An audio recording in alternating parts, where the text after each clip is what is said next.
Hello.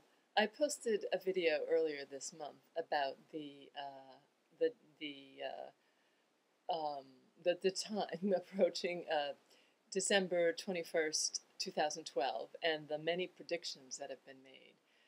Supposedly, it's the end of the Mayan calendar, although some have disagreed with that, and the return of Quetzalcoatl and the end of days.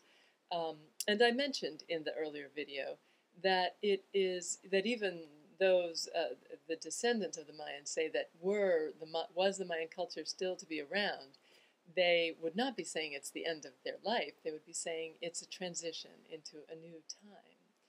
And transitions are difficult usually, most of the time. And big transitions, social transitions, can be even more difficult. And they can come with a lot of pain, just as childbirth can come with a lot of pain.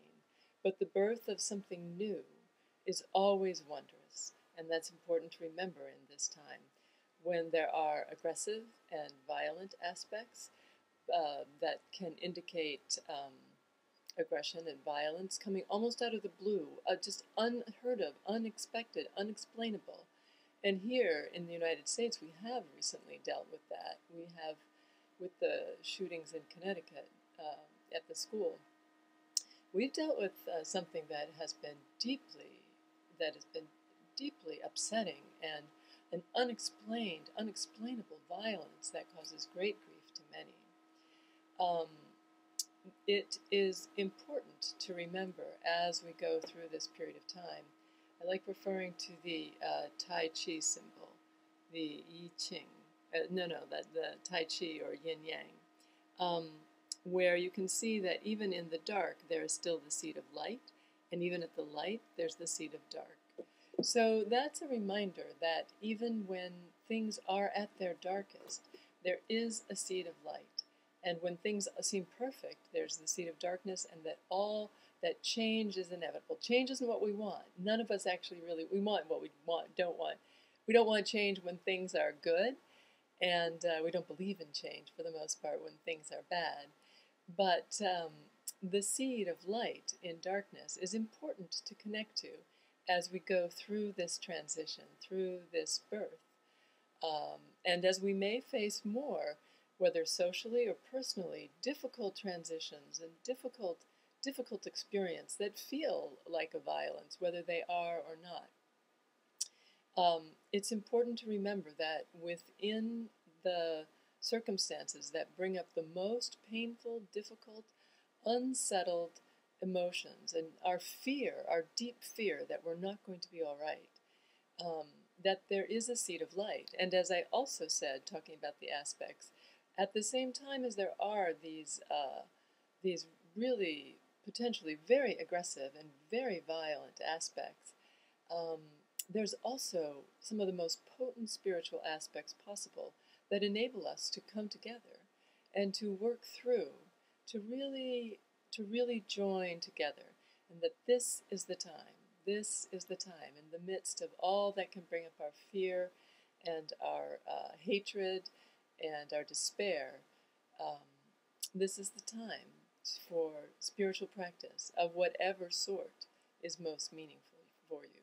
And this is the time when you can truly open up to the heart of your own compassion, to ask for something bigger than security, to ask for the greatness of heart, to accept life with all its pain and difficulty and all its joys, and to do what we can to help to come together to help those who have suffered or are suffering, to do what we can to change circumstances with compassion that can help prevent further suffering of the same sort or of any sort that we can. That this is our opportunity, just as the solstice, which is the 21st, marks the return of light, and just as this holiday season, the darkest time of year, we set out lights to celebrate Christmas or Hanukkah or Kwanzaa, that we put out light now when times are darkest. And may we find that light within ourselves as we continue to approach a major transition, again, in which more difficulties may yet occur. And may we have the greatness of heart to feel the compassion for everyone, for those who have suffered, and those who remain, and those who've died. My son said something interesting. He said at school they were all talking about the events in Connecticut, and their teachers were talking to them about it. And everybody was saying how awful it was and how the boy really deserved to die. And my son is 11. He said, I thought too that it was really awful. It's really terrible, and what the parents must feel, it was just devastating. But I also thought how sad it is for the boy, because he must feel so much pain that you would do such a thing. Must be unbearable, just unbearable.